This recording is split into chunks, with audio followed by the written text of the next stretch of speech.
Tivemos audiência com o nosso presidente Rodrigo Pacheco para tratar dessa questão do piso da enfermagem, que é um assunto que está preocupando a todos nós.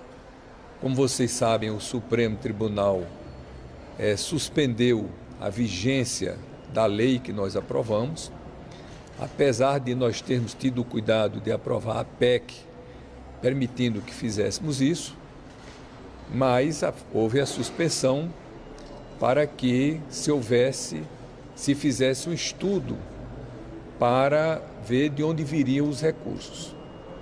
Ontem nós tivemos um encontro dos líderes partidários com o presidente Rodrigo Pacheco, que agora está sendo bipresidente, do Congresso e do país, e hoje nós vimos aqui para afinarmos as ideias, uma vez que eu sou o relator geral do orçamento. E nós então reforçamos as ideias que havíamos tido ontem, para que a gente encontre os recursos necessários para fazer face ao pagamento do piso nacional dos enfermeiros, técnicos de enfermagem e auxiliares de enfermagem, para os estados, os municípios, as santas casas, hospitais filantrópicos e os privados. Começando de trás para frente, os privados, a ideia central é a desoneração da folha. Então, nós precisamos fazer um estudo para ver realmente em quanto isso aí impactaria, para que a gente possa tomar essas providências legislativas. Precisamos agora, para os estados e os municípios, a gente liberar os recursos do PLP 44 de 2022, de autoria do senador Reis, que pegam recursos que estão parados nos estados e nos municípios, para que os municípios e os estados possam utilizar esses recursos em outras rubricas e liberar recursos dos próprios estados e dos municípios para poder fazer face a esse aumento de recursos, de despesas oriunda desse piso. Discutimos também, sim, e esse PLP de autoria do senador Reis, a nossa ideia é de aprovar já na próxima semana. Então, rapidamente, a gente aprovar isso antes da eleição, para já dar um sustento, um reforço ao orçamento dos estados e dos municípios. Tem data, senhor? Fazer agora. Mas tem ideia? Quinta? Eu não sei a data ainda que está marcada, mas antes da eleição nós já vamos... Vai ser na próxima, não nessa? Acredito que sim. Mas os senhores aprovam no Senado, já tem alguma conversa com a Câmara? Não, nós vamos aprovar a parte do Senado e evidentemente que depois tem que ir para a Câmara. Mas nós já vamos fazer a nossa parte, isso nós já vamos fazer de imediato. O presidente Pacheco falou se já conversou com líderes, não especificamente o projeto Reis? Não, nós estamos discutindo só a nossa parte ainda por enquanto. E aí, o outro assunto que nós vamos tratar é a questão que já foi aprovado no Senado e está na Câmara, que é a atualização do valor do patrimônio, dos imóveis que as pessoas tenham. Porque, como vocês sabem, a Receita Federal não permite que você atualize o valor dos imóveis. Você compra um apartamento por 100 mil, esse apartamento hoje está valendo 1 milhão, mas você continua no imposto de renda declarando 100 mil, que é para quando você vender esse apartamento por 1 milhão, abate o 100 e você pagar imposto de renda sobre 900. Então, essa medida que foi aprovada no Senado, que até é de autoria do senador Roberto Rocha, é uma medida muito inteligente e que está na Câmara, e esses recursos iriam para a União, para os estados e para os municípios. Porque nós temos que chamar a atenção que o problema não é só fonte de recurso, é o teto de despesas. Porque se nós tivermos um recurso da União, a União não pode gastar, porque tem um teto. Para você gastar em alguma coisa, você tem que tirar de algum lugar. Mas essas medidas que nós estamos tomando são medidas que vão diretamente para os estados, vão diretamente para os municípios, então não impactariam no teto constitucional que nós temos que cumprir.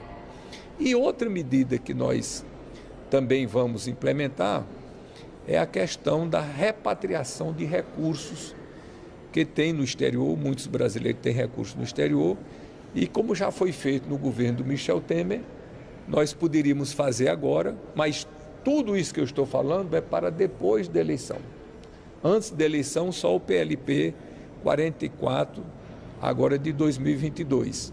Então, seria outra fonte de recursos também para os estados e para os municípios. Então, o que é que eu quero transmitir aqui para essa classe tão laboriosa e tão importante para a saúde brasileira? A classe dos enfermeiros.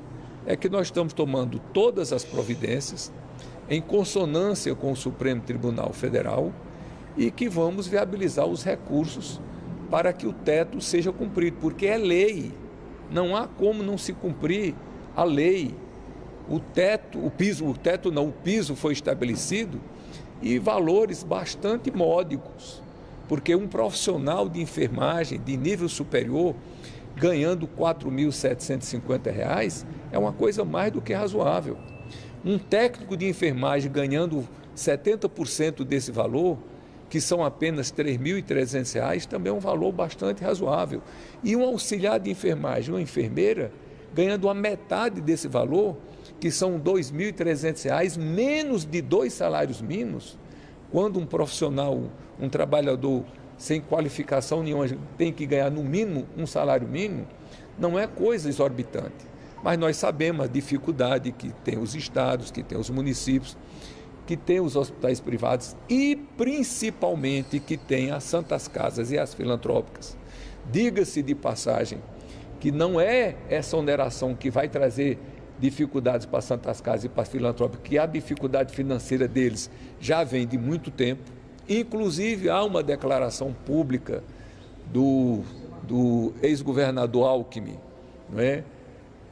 Candidato a vice do Lula, ele dizendo que é um problema que precisa ser enfrentado, inclusive defendendo a criação de uma secretaria especial no Ministério da Saúde, só para tratar desses problemas das filantrópicas do Brasil, no que eu estou de pleno acordo. Acho que é um problema de saúde grave do Brasil que precisa ser enfrentado, inclusive com a comissão que possa se estudar todos os casos da questão das filantrópicas e dos hospitais e das santas casas no Brasil. Então, dizendo tudo isso daqui, também quero acrescentar que eu trouxe a ideia, e está em estudo, que isso daí é uma coisa que nós vamos estudar melhor para ver a implementação, de que emendas parlamentares, né, pudessem também ser utilizadas para pagamento de pessoal.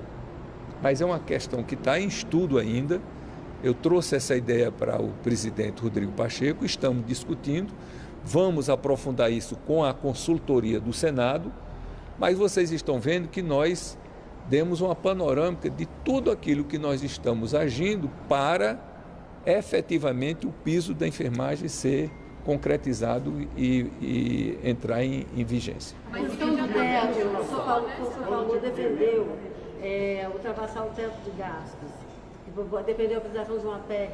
Isso já saiu ou isso ainda está em jogo, junto com o Auxílio Brasil, depois da eleição? Não, isso aí nós vamos esperar a eleição para ver como é que o próximo presidente da República vai tratar essa questão.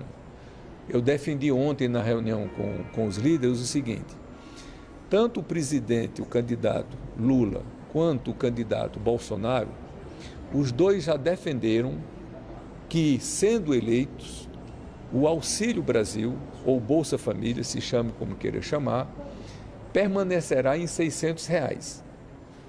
Estou entendendo que esse é um compromisso irreversível. Eu sou o relator do orçamento. O que é que eu digo? Não há espaço orçamentário para isso, porque essa despesa implicaria em 52 bilhões de reais. Não há espaço orçamentário para isso.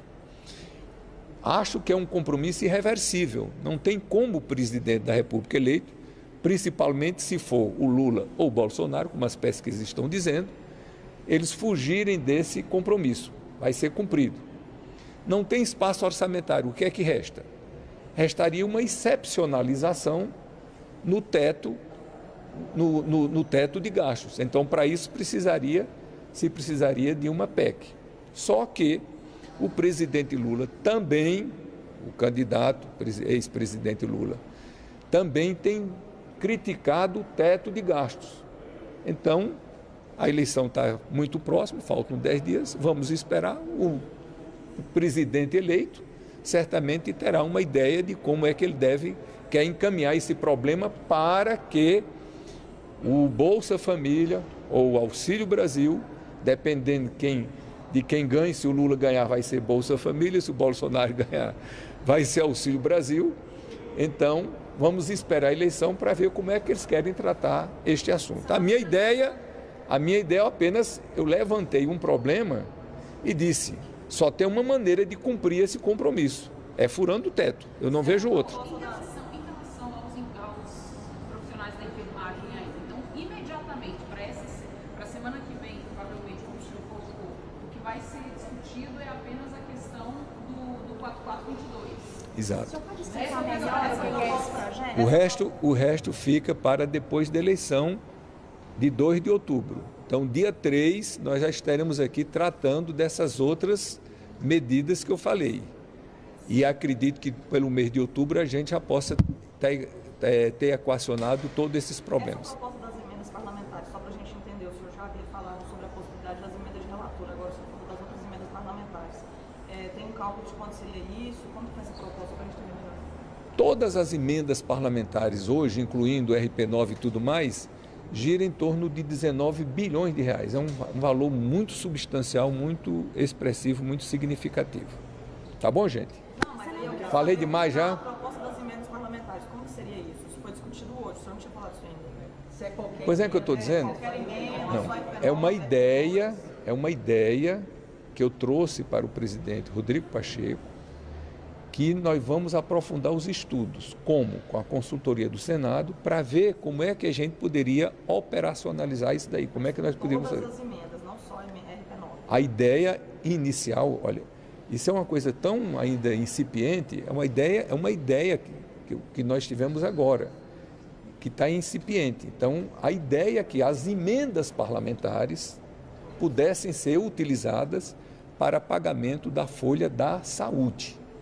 Mas é uma coisa que está em estudo. Vamos aprofundar o estudo para depois chegar a uma coisa. A folha seria só dos estados e dos municípios? Dos estados e dos municípios. Não, dos estados e dos municípios. Senador, e como é que o presidente Pacheco foi a receptividade dele a essa proposta? Não, para estudar. Ele está aberto. Vamos estudar, aprofundar os estudos para ver a viabilidade. Vai sempre ser a partir daí, todo ano vai ter que fazer a mesma coisa, não? Não, a gente faria uma vez só e valeria para sempre. Só uma dúvida em relação a essa outra proposta do PL 44. Essa proposta, o Pacheco falou que poderia gerar cerca de 7 bilhões.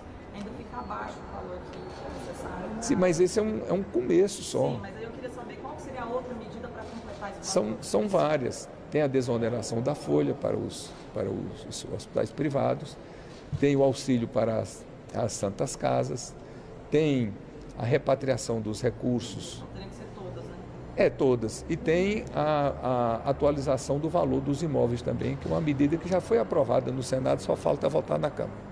Muito obrigado. Do Supremo, você acha que essas medidas todas podem ajudar? Sem nenhuma dúvida. Claro, o Supremo está esperando exatamente isso. Nós estamos nos mexendo, estamos mostrando que nós estamos buscando uma solução e que vamos encontrar. Vocês já viram que o que nós estamos falando aqui são todas coisas muito execuíveis e não são coisas complicadas que a gente não possa fazer. O importante é o seguinte, é que o Congresso todo se mobilizou sob a liderança do presidente Rodrigo Pacheco, sob a sua liderança, para a gente encontrar fonte de custeio para fazer viger o piso salarial nacional da enfermagem.